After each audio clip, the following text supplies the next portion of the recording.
raw, uncut, and unapologetic. Welcome to Men Talking Mindfulness with your hosts John McCaskill and Will Schneider. Here we focus on helping men and those with men in their lives solve some of life's complex challenges through understanding the practices of mindfulness and how they can help.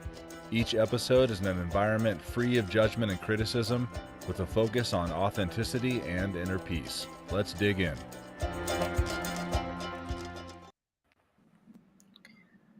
Hey, welcome back to the show. Listen up. If the heart is not connected to the soul and feels no union to source of being, then there is no unity consciousness in the heart, and there cannot be unity consciousness in the mind. The heart then feels separated or disconnected or alone, and then the mind can only operate from its natural dominance of separation, which can swiftly lead to individualism and selfishness. Stated differently, without heart consciousness or activation of the heart level, the mind can only operate from the perspective of separation. That's a quote from my friend and author Dan St. Pierre, and the book is All One, the United Anatomy of Consciousness. And we welcome you all back to Men Talking Mindfulness. I'm Will Schneider, joined by my brilliant co-host over there in Colorado Springs, John McCaskill. Today we're going to break down heartfulness, demystify it, and learn how it can help us and help you have a happier and more successful life at home and at work. Hey, if you're one of those guys out there that are already thinking, oh my God, we're going to talk about feelings, right? Then I challenge you to keep listening. We will not waste your time. There's a lot to learn here, and some of this knowledge can change the course of your life and your relationships. But John, it's great to be back, have another episode. I'm excited to bring my friend Dan St. Pierre on in a moment. But how are you? And I think you have some announcement for us, yeah? Yeah, man, I'm doing well. Excited to have this conversation. And, if you'd talked to me about 6 or 7 years ago and said that I would be having a conversation on a show called Men Talking Mindfulness about a topic called heartfulness, I would have said, you're smoking something. But here we are. So I'm excited to get in this conversation. And for those who are wondering what it's going to be about, yes, hey, stay with us. Stay with us. Bear with us. You're going to learn something here, and it's important stuff that's going to change your life. So we're happy that you're here with us. As far as the announcements, yeah, we've got the retreat coming up. We've got the Movement RX and Men Talking Mindfulness Adventure Retreat, and it's just over a month out.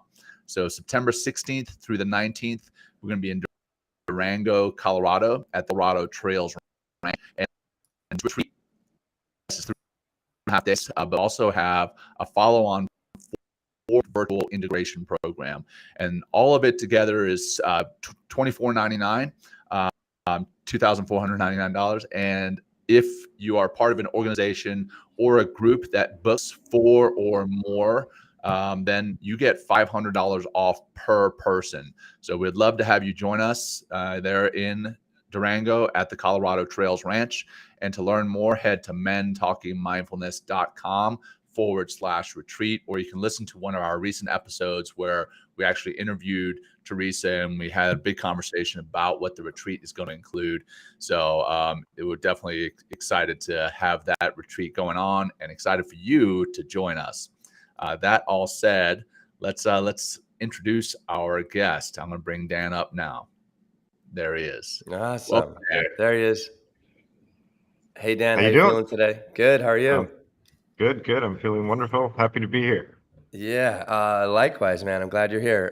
So this is what Dan is up to. Here's his little bio. Dan is a co-founder and CEO of Hyperlight Mountain Gear, which is the leader in ultralight backcountry gear. Under the design philosophy of essentialism, Hyperlight manufactures and sells backpacks, tents, and accessories that are used from the Appalachian Trail to Mount Everest and about anywhere in between. But Dan was not always in this industry. He graduated from Penn's Wharton School of Business and spent his 20s working in corporate finance in New York City and in Boston. Slowly disheartened by a corporate existence and hearing the faint calling for adventure, Dan then spent his 30s working seasonally as a waiter, traveling, studying spirituality and writing. He spent over a year in India practicing yoga, meditation, and heartfulness, and has written a few million words in the pursuit of spiritual understanding and expanded consciousness. And then He then spent his 40s starting and building both Hyperlight mountain gear and a family, while continuing to refine his spiritual practice and understanding. He recently finished a book that I just mentioned earlier, All One, The United Anatomy of Being, which, for full disclosure, is not yet published, but it will be, Dan. And on a personal note, like Dan and I have known each other, I think probably since we're 13, 14, 15. We kind of went through high school together and became really like excellent, wonderful friends. Probably as soon as we took our paths as seekers, Dan, all of a sudden we started talking about light and consciousness and meditation and all the woo-woo stuff that originally turned John off, right? and now John is hooked. So well, hey, welcome everybody. Hey, Dan. Thank you very much. It's great to be here. I love what you guys are doing. I think it's really important work, and again, happy and very grateful to be joining you. Thanks, Dan. Well, thanks. Cool. Go ahead, John. You have something to say? Yeah. So well, let's if you've never listened to our show, never watched our show before, and you're here for the first time, we bookend the kind of meat and potatoes of the show with a practice, a grounding practice on the front end, and a grounding practice at the back end. So I'm going to kick it off with this grounding practice for today. So for that, go ahead and get into a position that's comfortable for you. I like to sit up straight in my chair, and I put my hands on my lap, and then kind of straighten my back, but not stiff. And then I personally like to close my eyes, but if closing your eyes is not comfortable for you, or if you're in a situation where it's not safe for you to close your eyes, just go ahead and soften your gaze. Let's bring our attention intentionally to our breath, to your breath, focusing on the physical sensation of your inhalation and your exhalation.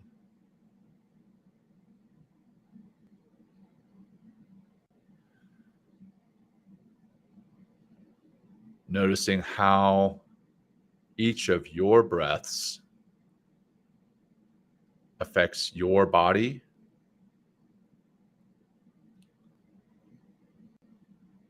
your mind,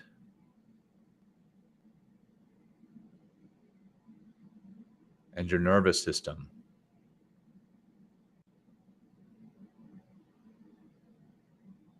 How each part of your breath affects your body, your mind, and your nervous system.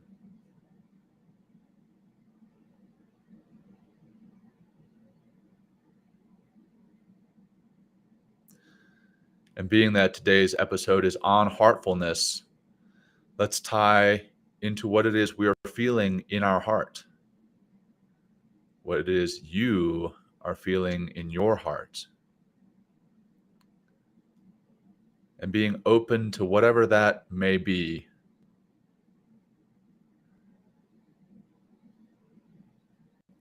Not feeling a sense of grasping or reaching or repulsion. Just sitting with whatever that may be.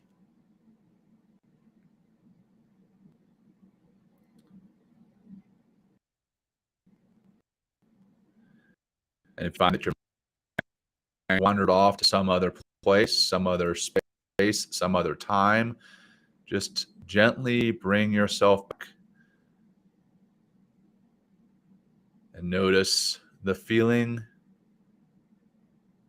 or feelings in your heart.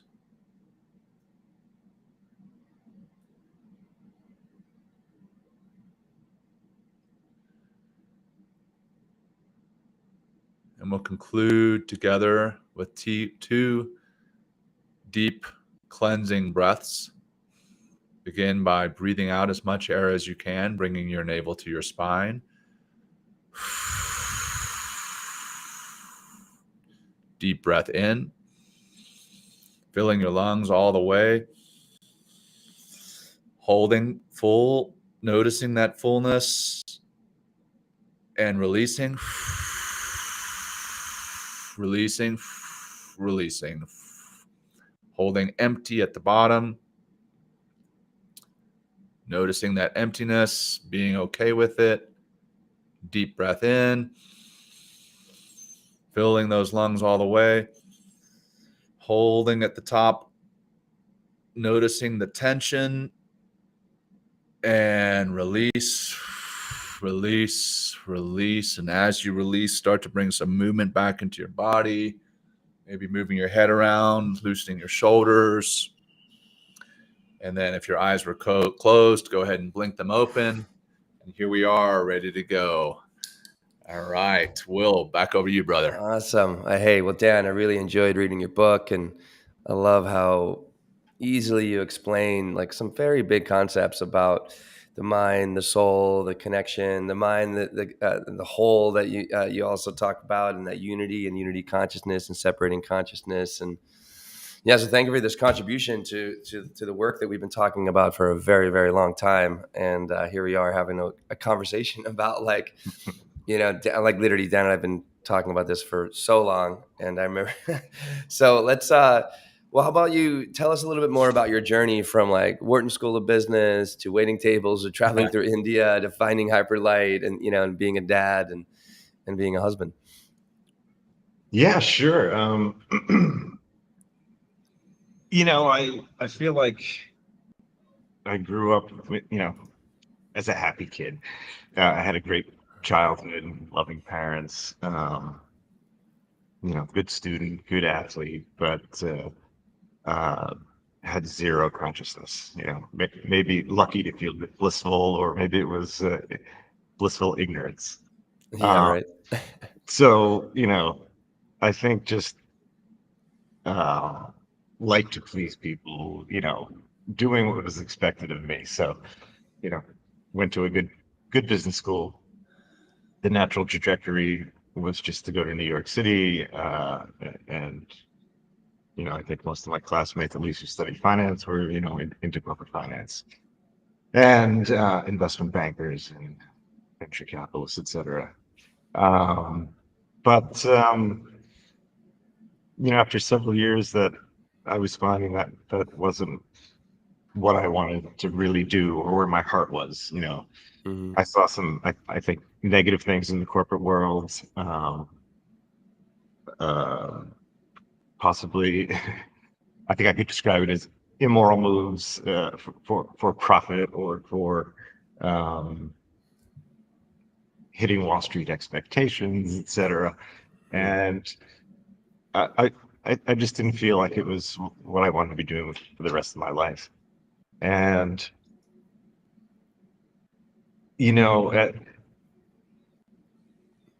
I think my foray into heartfulness was not noticeable to me right away. It was just kind of sort of happening. And when I say heartfulness, I'm talking about listening to your heart and following your intuition. So when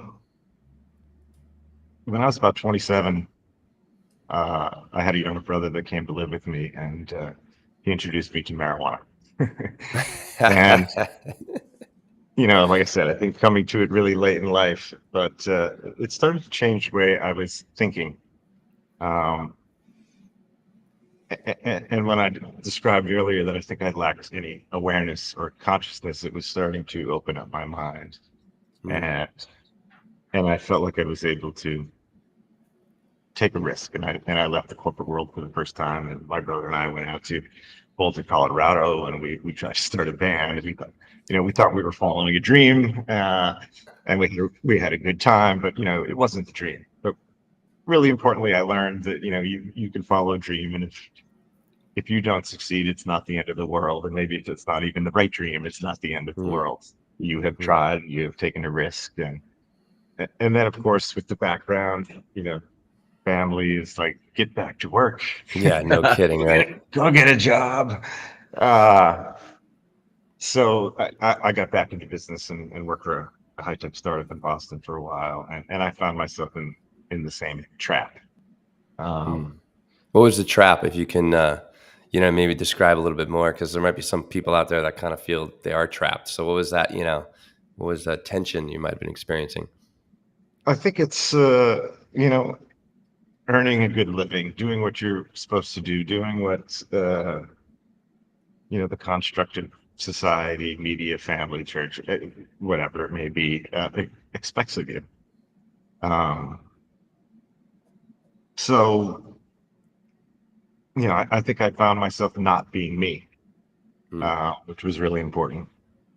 And around that time, or when I was in Boston, I happened to pick up a book called The Razor's Edge by Somerset Maugham. And are either of you guys familiar with that book? No, I'm not. No. The Oh, it's Razor's Edge. Yeah. Mm-hmm. There's been some movies. So actually, I think 3 movies that have been made of it, and one was with Bill Murray. Oh, wow. Bill Murray in more of a serious role, but great book about a guy. I mean, I really related to the main character. The main character. This all occurs around the Roaring '20s, and a guy with a blessed life, and he ends up going into World War I and comes out, depressed and not understanding what's going on in the world. And instead of earning millions in Chicago as a trader, and then during the Roaring '20s, he decides to head to Europe and he becomes a seeker, and he starts exploring, and he ends up in India. And this planted a seed in me, I think, and it's something that was, I think, in my heart for a couple of years. As I said, I started waiting tables, and wanted to afford myself the time in winters to start studying and seeking and reading. It's my first time in my life I was reading for pleasure and reading literature and reading anything I could get my hands on. But after a couple of years, I had the courage to buy a ticket to India and took my first trip to India. And talk about a land of the heart. The Western world is the land of the mind, and I can't think. I haven't been all over the world. I've been to a lot of places. I can't think of a place in the world that's as different than the United States as India. And you're forced pretty quick to start listening to your heart, living from intention. I'm sorry, intuition, and it was a great experience. And anyway, I kept on this path for really 10 years, confused, seeking. I think the path is filled with, there's a lot of work involved in it, and it comes with a lot of confusion until you can start to put the pieces together of spirituality. But anyway, I wanted to have a family. My brother had an idea for a business. He didn't have any experience in business, and we hooked up together. This was a good opportunity for me to do something that was a little more me, not so corporate, but entrepreneurial, and essentially has afforded me to start a family, and that's where I am now. All along the way, continuing to further my spiritual practice and gain an understanding and expanding consciousness. Beautiful. How is you brought up? Oh, John, you got a question? Go ahead. Oh no, well, yeah, I do. I was just saying it's beautiful that you've been able to do that, and especially when you mentioned kind of your childhood and going into college and going to the business school and then going through what society had expected of you. I've been there and done that myself. Like I went to high school. I was a good athlete.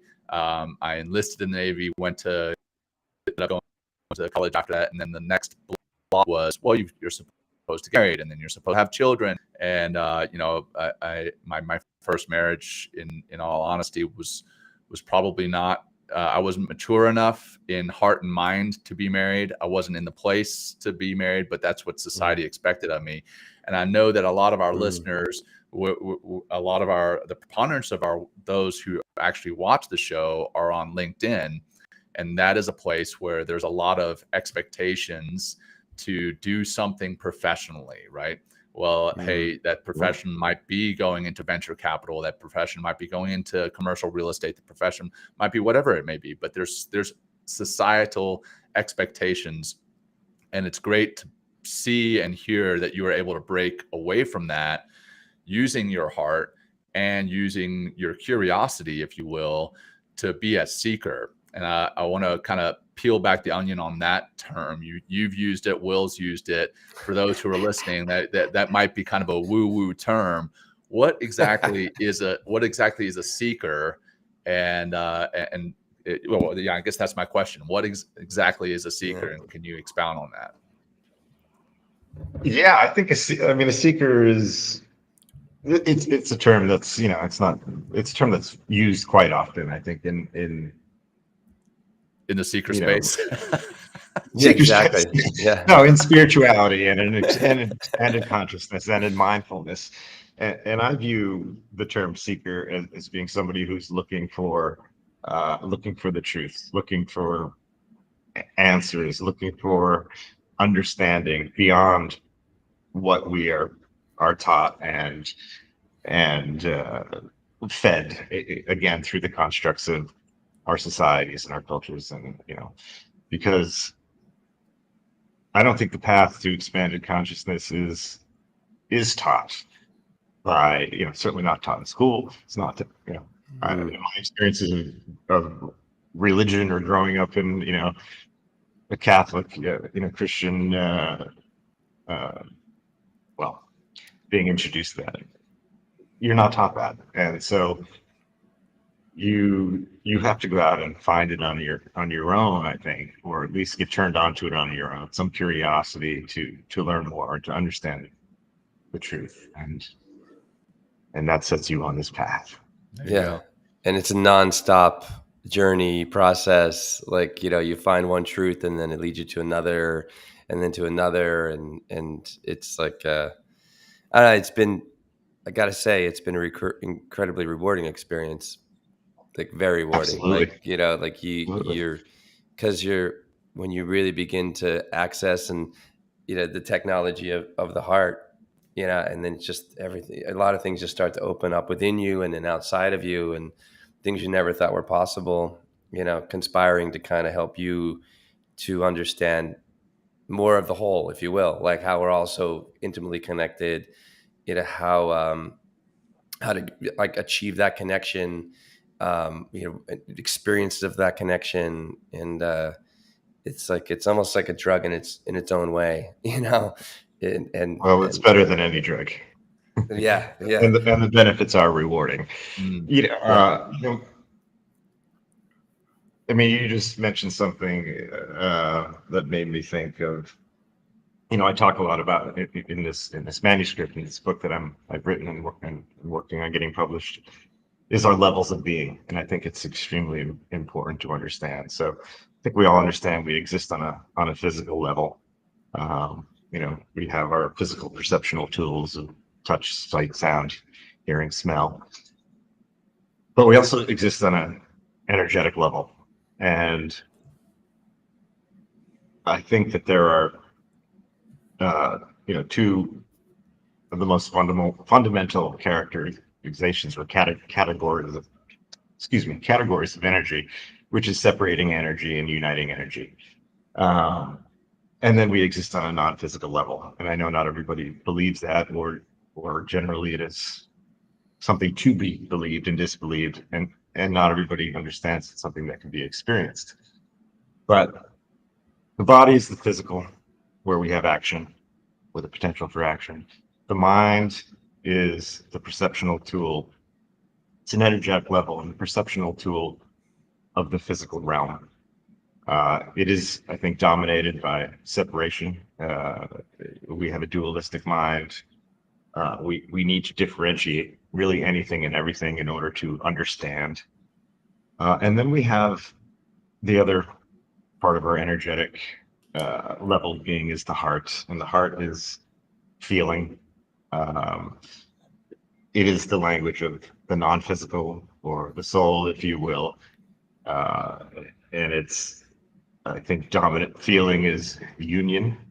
And then we have this um, non-physical level of our being, which is just being, or isness. And it is the indescribable, permanent um, level of our being. But you just mentioned something about the heart, which reminded me. But I think a big benefit of understanding these levels of being and how they operate, but particularly the heart, which, especially for men, is a place we don't always go, or it takes time in life to get there.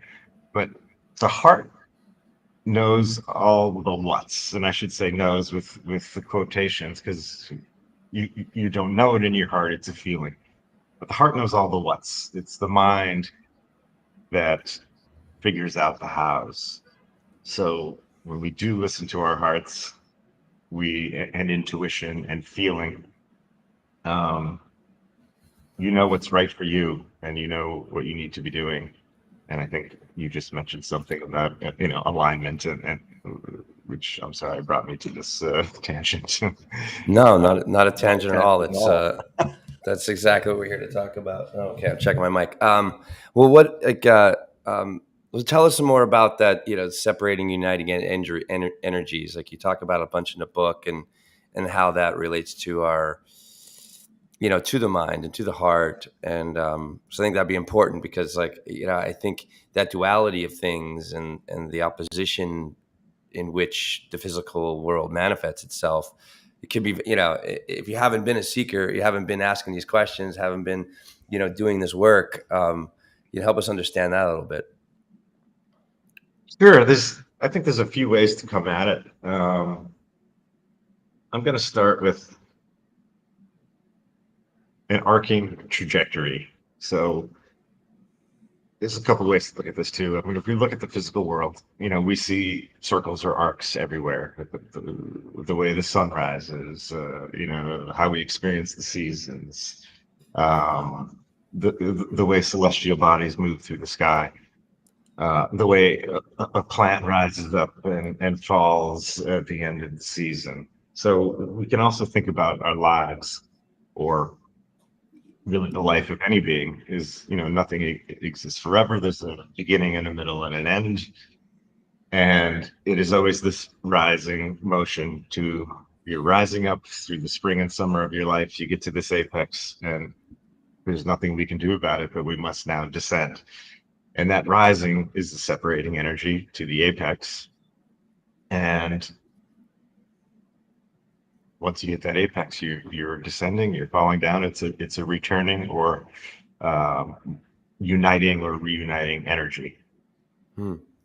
And you can look at this from scientific perspectives as well, where gravity, or if we look at the Big Bang is what we most know about the start of our universe, started with a huge separating event.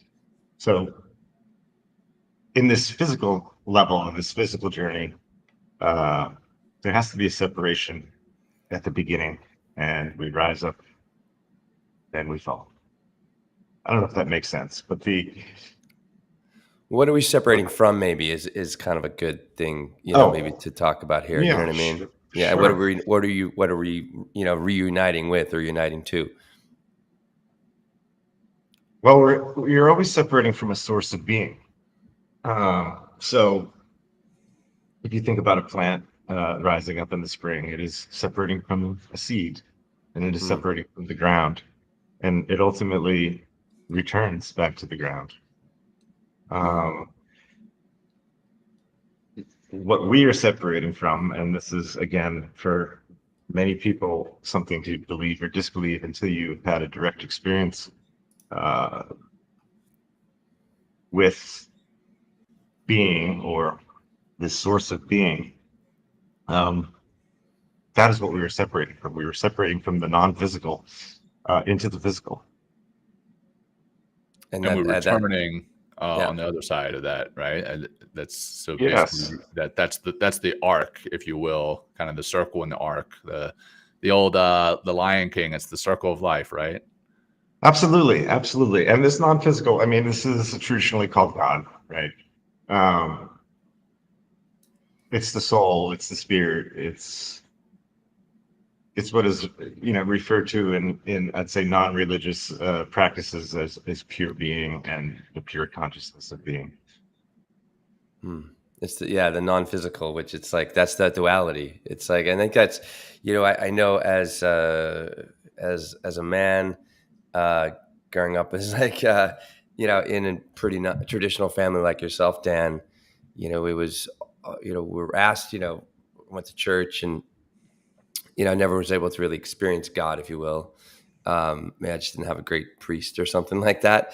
But, we were always heavily, about the physical, about how I can do things physically, about, what kind of income we're bringing into the house, what kind of things that we've had, and, what are we doing with these things? Where are we going on trips? And it's just like this constant, nonstop, like physical experience. And, and I was just brought up that way. And there's nothing wrong with that. I think a lot of people have that experience. And then for me, where kind of the, shifting into like the heart of things, right, which is that unity and that uniting energy, right, which you kind of referred to earlier. For me, I had my heart broken, and first time I really experienced the heart, really experienced like the energy of love and the unity with somebody else, and that just brought kind of a greater unity of who I am and how I am fit into this world. And then all that went away, all that uniting energy, and then I'm separated again. And it's just like my heart opened wide open. And that's like, I was just looking for answers, because I think like I found in that heart space, in that uniting energy, from that really being opened in a very, very heartful way. And I found truth, like you talked about earlier. There's like, we're hardwired, from my experience, like with truth within us. That's like, comes from the source, comes from the soul. It's in our DNA. And I just kept trying to seek more of that truth, because there's something about when my heart did break. Everything else that I thought was supposed to be part of my physical existence no longer made any sense to me. Nothing. Right. Absolutely nothing made sense. And I call it like literally like a shattering. Like my whole model of physical existence, I guess you'd say, shattered. And then I start everything up until this podcast right now has been trying to move through the heart and live with the heart and answer the questions from the heart, and then find continually deeper ways to unify with myself, unify with everybody else, unify with John, unify with our audience. Like everywhere I go, it's like, how can I connect? So, Sure. So what is like the, you can comment on that, but also like to get into like, what is the essence of this heartfulness? Like what is, why, and how can it kind of help us to just be better people in this world and have a more thriving and happier existence? Yeah. No, definitely. Good question. I mean,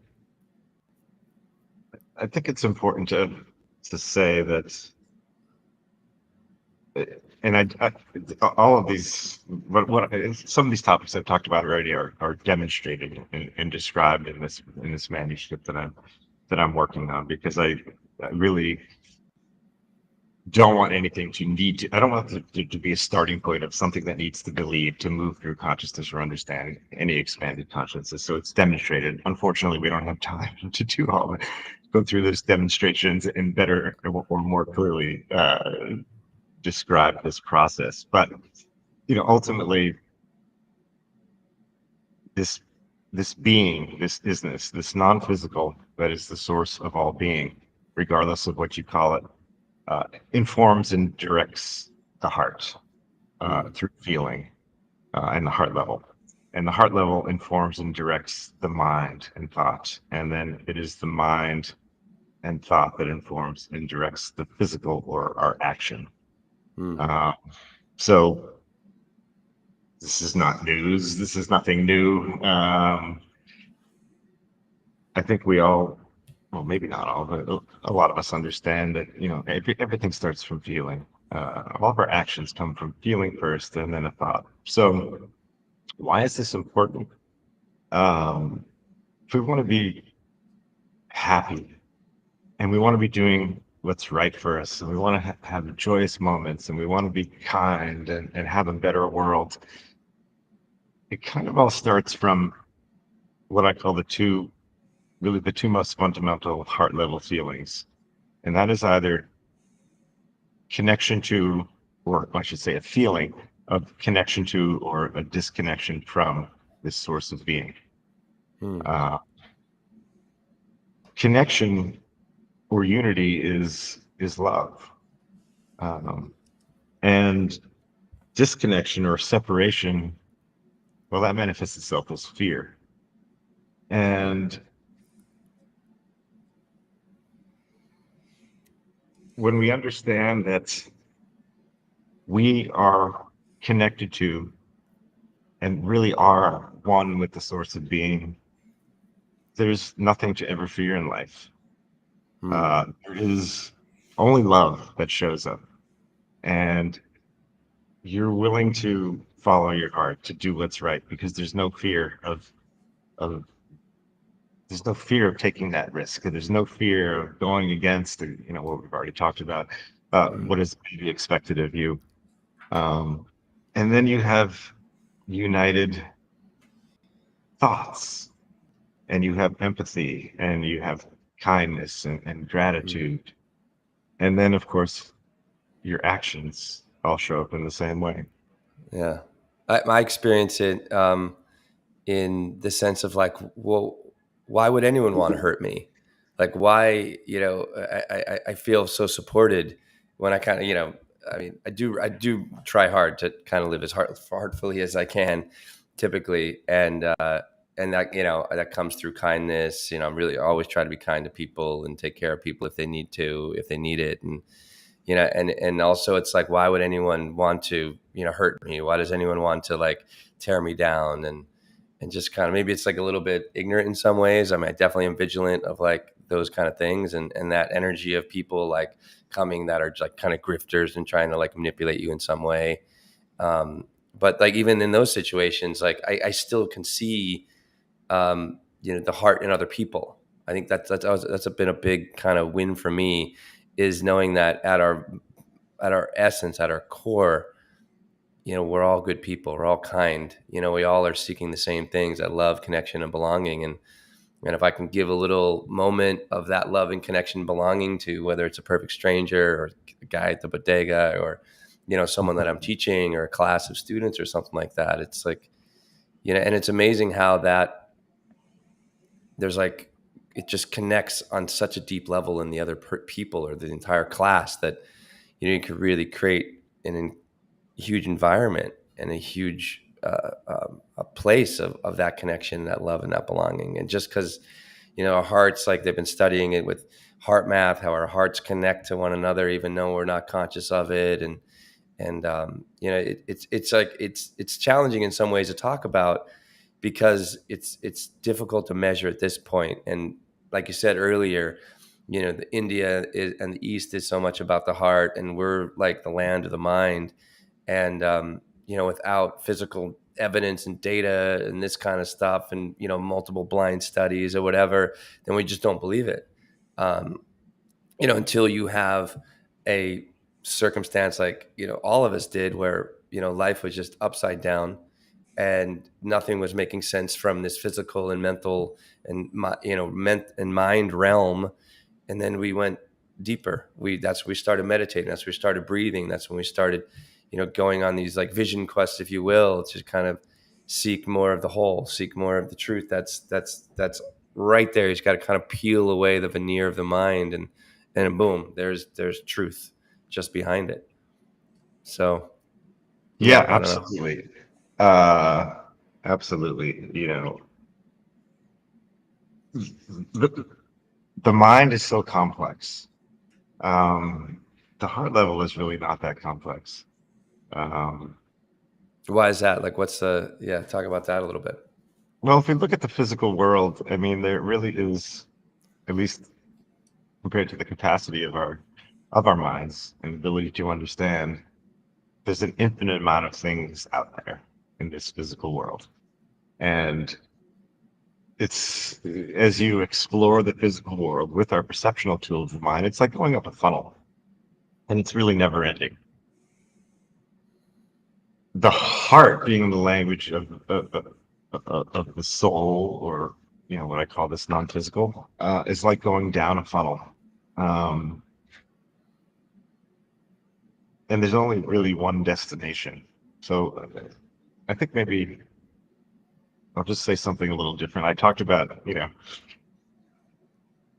this physical and non-physical level and our perceptual tools of the mind and the heart. So we can look at like characteristics of the physical world. So one is that it is physical. It is impermanent and constantly moving. So everything is in a constant state of motion. Nothing is ever in the same place twice. And even something that seems still is made up of, molecules and atoms, which are constantly moving. So everything is constantly moving. I mean, even us sitting on the Earth right now, we're traveling around the sun at 70,000 miles per hour, and the sun is traveling around the Milky Way at 500,000 miles an hour. And with all of these seemingly, infinite amount of things in the physical world, we can say that a characteristic of the physical world is that it is separated. Right? Now, we look at the mind as really dominated in duality or separation. I touched upon this briefly, but in order to understand anything in the world or anything in this physical world, we have to differentiate it just to gain understanding.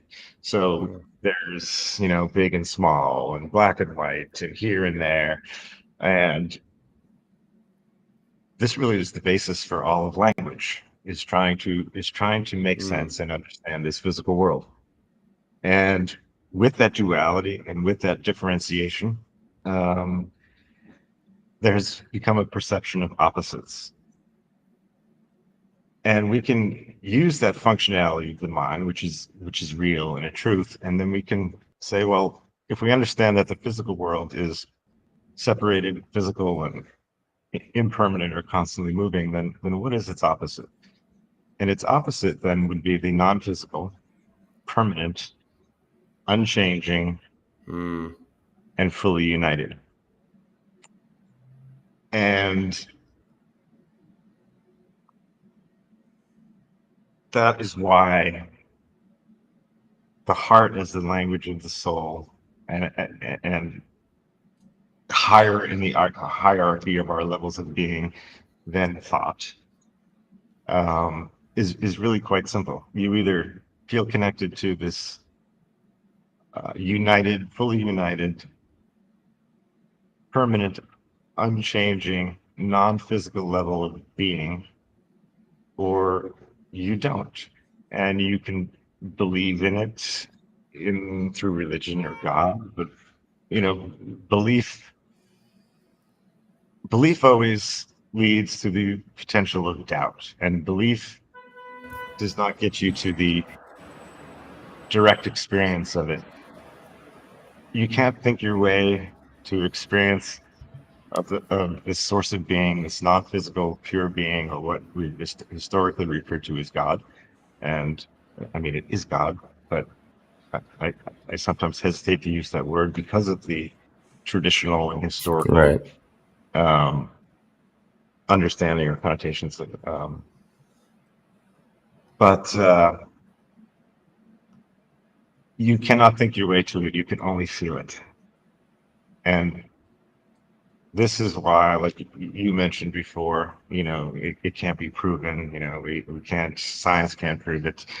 It's a personal journey. It's a personal experience. And once you experience it, as I've said before, your heart is activated. You can only operate from union, and you think more united with kindness, you have empathy for other people. You understand that anything with being has the same being.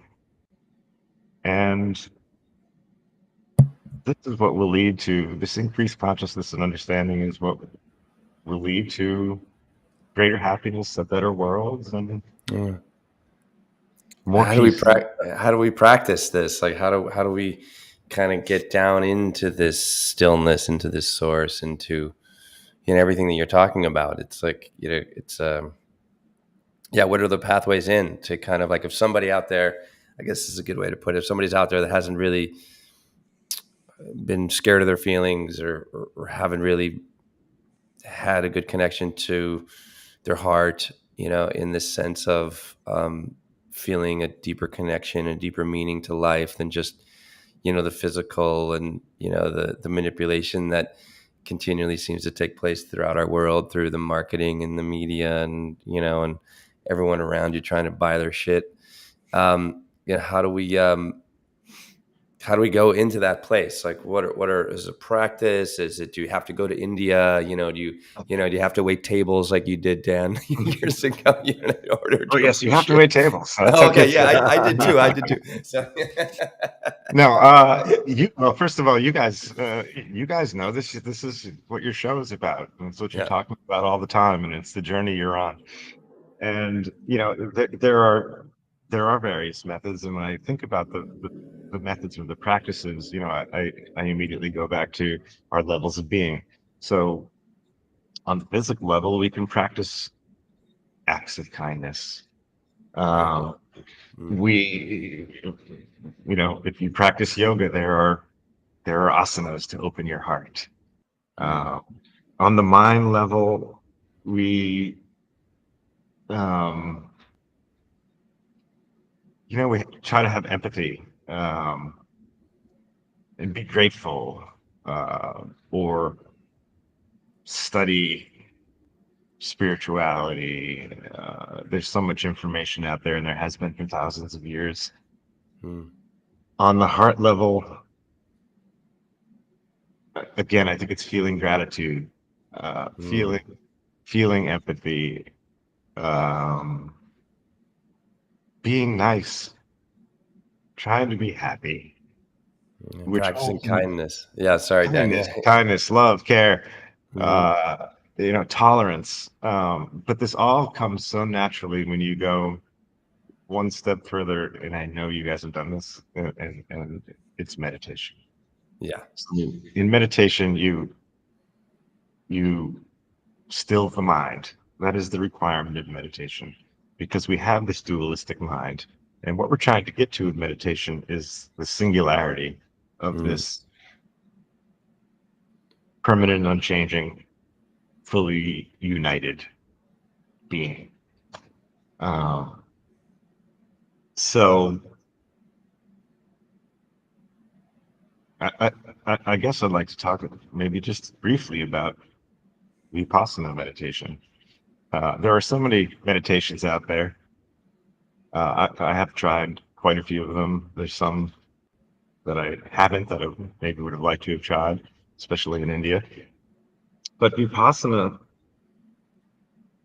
which I'm bringing up because I know you've done it, Will, and I think you guys did a show on it. Vipassana is both guided and immersive, which means you don't have to sit for hours or days or months or years, like focusing on the tip of your nose without anybody guiding you or you know helping you to even know what you're doing. Vipassana is again guided and immersive. So it's a 10-day course, 100-hour meditation, silent for 10 days. And well, first of all, it's extremely powerful, but ultimately meditation is about getting out of the mind and getting out of the duality. So you must focus on one thing until the subject, you, becomes one with the object. I think that object can be anything. It can be the tip of your nose. It can be your breath. It can be apples.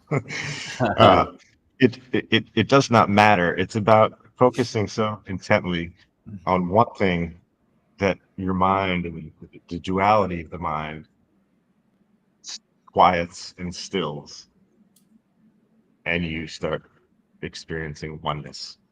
Hmm. In Vipassana, it feels a little more active as well, which I think is so helpful. And the one thing you are focusing on is your energy and the energy within your body. And you can get to that feeling of oneness, and you can get to the feeling of understanding that we are not just physical beings, we are energetic beings.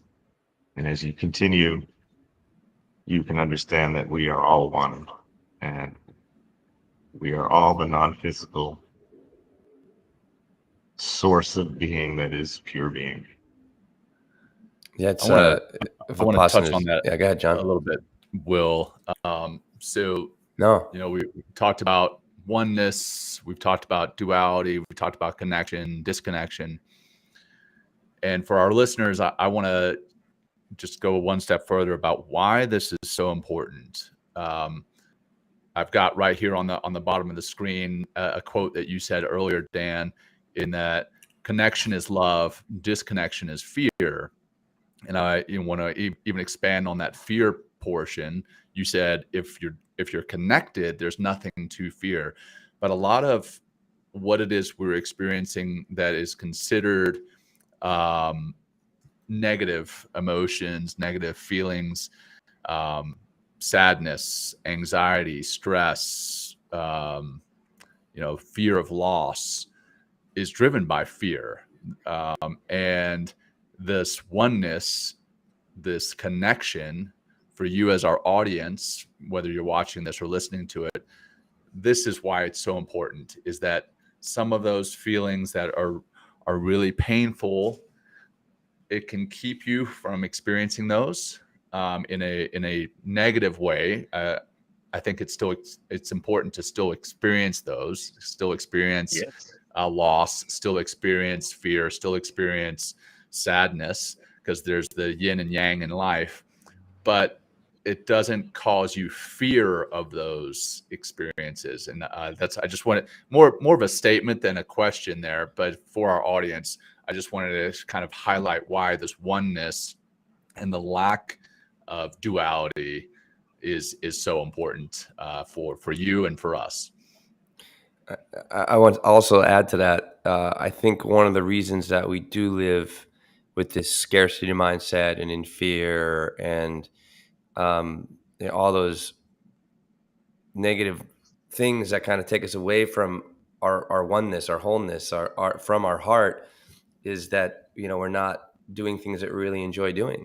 When you start really enjoying life, whether it's if you're someone that has always wanted to take on some sort of art, like whether you want to dance or whether you want to start playing guitar or whether you want to start painting, that's another great way to start accessing and experiencing more of that heartfulness and kind of living with that oneness that is within the heart by connecting to something that's part of that truth that we've been talking about. It's like and that's where it can start. It's just like you just go out and start hiking on a regular basis and be in nature. Nature's full of that oneness. Nature's full of that heart energy, if you will. And it's always there. All of this is always there right in front of us. If we just kind of let go of the program, even if it's just for a half a day or a weekend, let go of the programming of like, oh, I need to be doing this and need to be doing that, and the expectations around this. And that's all just driven by, and creating and driven by more anxiety and more stress. And, and then it's FOMO and fear of missing out. And all these things I just talked about is us divided from that source, from that heart, from that love, from the God that's within every single one of us, and the God that's out there just waiting to be just explored and discovered and kind of played with in some ways. And there's many different ways. I mean, meditation and Vipassana is a great way to get in and get to know your energetic self, get to know yourself on this deeper, kinder, loving, energetic level. But at the same time, meditation, you're going to see what's getting in the way of that singularity and that loving kindness and that source of peace that's within all of us. But meditation and Vipassana, that could just be something that maybe you need to go in another direction and taking that dance class or going hiking or all those other things that we've been mentioning here that can help open up that heart space. And then maybe meditation will come a little bit later. It's a process. But I think it's like, but you have to, what's the first, maybe what's the first foot on the path, right? That's a very common statement in the seeker kind of world that we're all loving right now. And Dan and I have been talking about for fucking ever. What's the first, foot on the path? What's the first thing that gets you on the path? Me was having my heart broken. Like, I just had no idea like that this kind of energy can exist within me, with somebody else, and within the planet. And then it wasn't there anymore. And I was like, what the fuck? Like, who am I? Like, everything, I questioned everything. But that was my first foot. And then but I needed guidance. So I picked up a book called Artist Way, which helped me to realize a lot of this programming that you kind of were relating to, John, and the stress and anxiety of that programming and living someone else's life instead of living my own.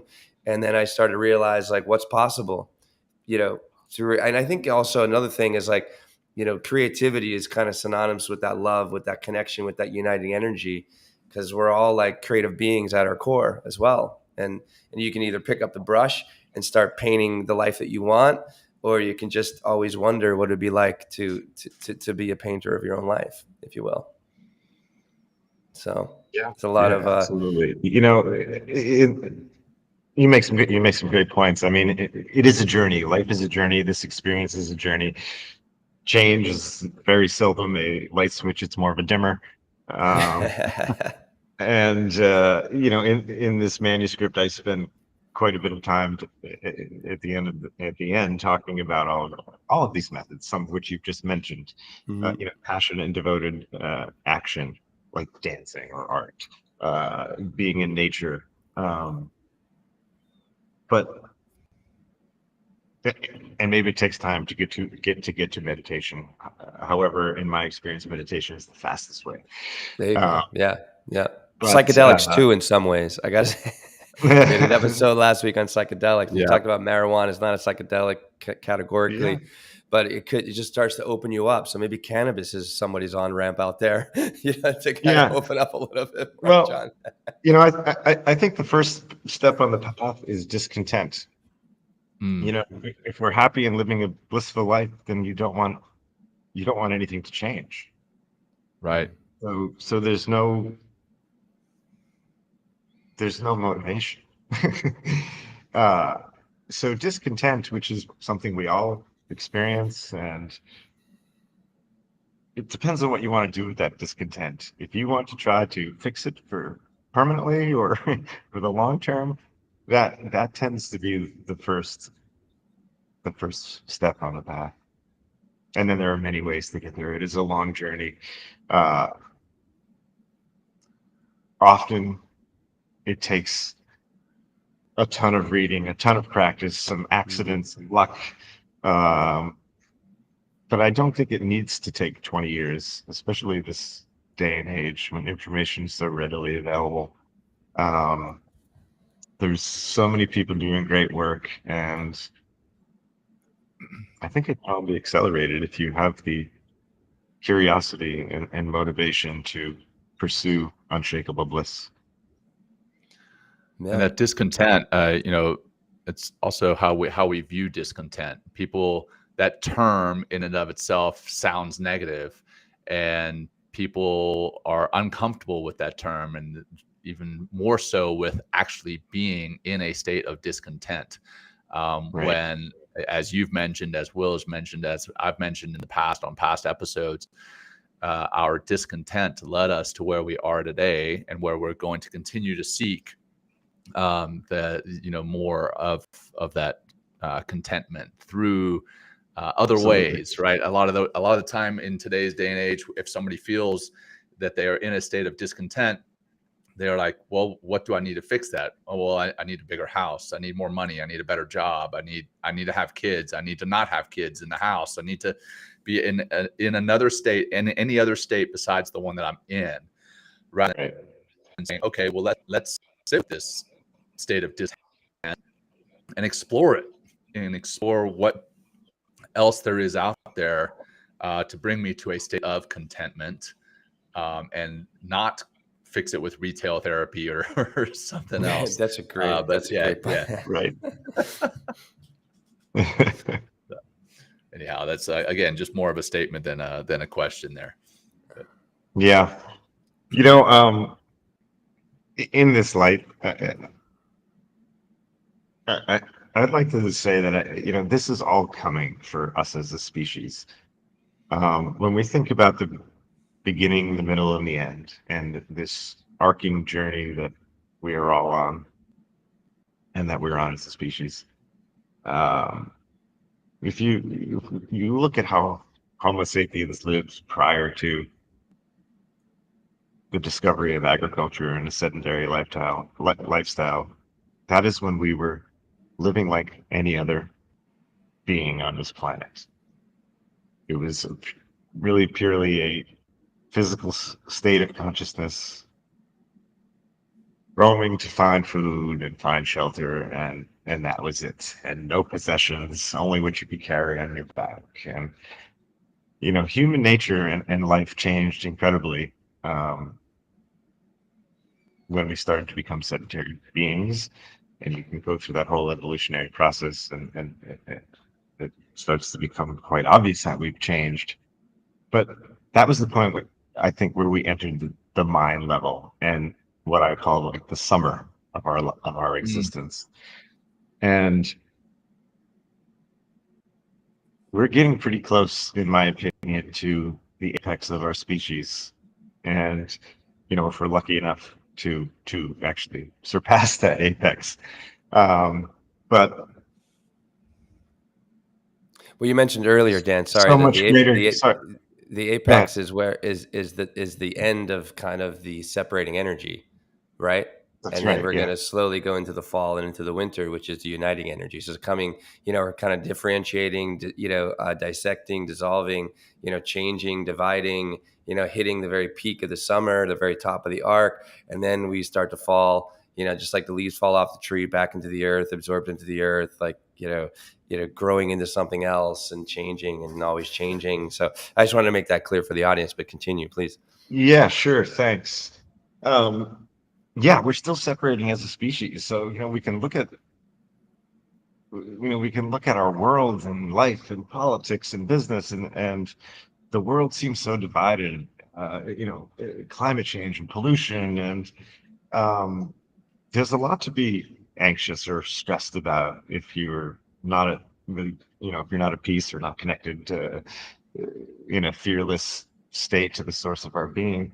But the consciousness is increasing. I mean, look at your show and look at the explosion of yoga, and you could consciousness of equality, women's equality, and in business, or there's so much evidence out there. Even Subaru calling one of their vehicles love or whatever. I didn't know that. I mean, that.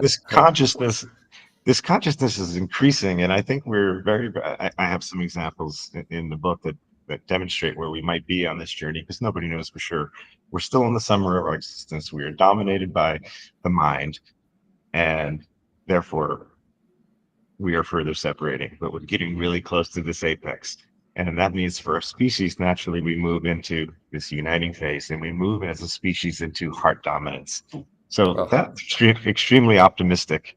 But you also don't have to wait. We don't need to wait for that. We don't need to wait for the autumn of our life, when we naturally chill out and we finished, the hard work of our summer season and waiting for a harvest. We don't have to wait for these times. We don't have to wait for our species to get to this dominant uniting phase of our existence. We can do the work, whether it's small practices or big practices. And again, from my personal experience, and really anybody else who has authentically traversed the path of expanded consciousness or spirituality, the benefits are immense, creates great personal power, and leaves us with love, kindness, and peace, and what I call unshakable bliss. Yeah, and you can't get there without practicing. You can't get there without, from my experience, putting yourself in front of and with teachers that influence you, people that have positive influence on you, people that are more heartfelt, putting yourself in situations that you're able to feel more of that heart energy. And we're in this, like, I think that's one of the big what John and I keep doing with this show, and regardless whether we're talking about leadership, psychedelics, or emotions or something like that, we're just trying to kind of pull away all this mental veneer of this separating energy and this mind dominated, egoic driven way of that we're showing up and manifesting as people, as individuals, as well as a collective community. And we're just trying to kind of push this conversation what we're that we're having here, and helping people open their minds so they can kind of open their hearts and realize, like, that's why I'm so excited that we've had this conversation today, Dan, because it comes from that heart space. And it's actually, I don't know why, or maybe people, they don't, I have a sense that a lot of people kind of fear going into that space because it's not linear, it's not analytical, it's very creative, it's very intuitive, it's very weird, like once you kind of get into that space, like shit starts to show up. You're like, whoa, what's going on here? Because I just had that thought yesterday about that. Now it's showing up in my life. Someone actually put here in the comments, if you will, very early on, this is exactly what I just mentioned. She goes, shit. Speaking my experience right now on purpose in the job role with the demands of traditional constructs of life, my hearing this is just another proof that God or the universe brings our needs. There you go. So, and there it is. And I think we can kind of end here. Dan, if there's anything else that you'd like to kind of jump into, that'll help to kind of put a little bow on the beautiful package that we've kind of, I feel we're putting out to the world right now, please. Or we can have our closing practice or closing comments, or please tell us how to find us as well. So hit any one of those would be awesome. I guess maybe I'd just like to end by saying, you can't get a watermelon in April. Patience is really important. But like anything in life, don't give up. Yeah, it's true. It's true. Awesome. And if you feel like giving up, hey, reach out to us, reach out to Dan, or listen. Dan has a great YouTube, has a great YouTube channel called All One Aware. If you want to kind of check out and dive, deeper into his work, because you break down every chapter. Is that correct, Dan, or different aspects of the book? Yeah. I present each chapter as an episode on YouTube. I think I've got about half of the book out there. And nice. Yeah. Awesome. We'll make sure that link is in the show notes for our listeners to check it out later, or those who are watching on YouTube later. We'll make sure that link's in there. But Dan, as we start to wrap up and we get to the closing practice, if you will, we'd love to kick it over to you to lead us through that practice, if you'd feel comfortable doing so. Yeah, sure. Thank you. This might be a little different, but this is, I'd like to recite a poem that is extremely simple and is a demonstration of, I think, what expanding consciousness is all about, which is moving beyond the duality towards awareness of the singularity. So if we could just close our eyes, take a deep breath in through your nose, out through your mouth, and keep doing that.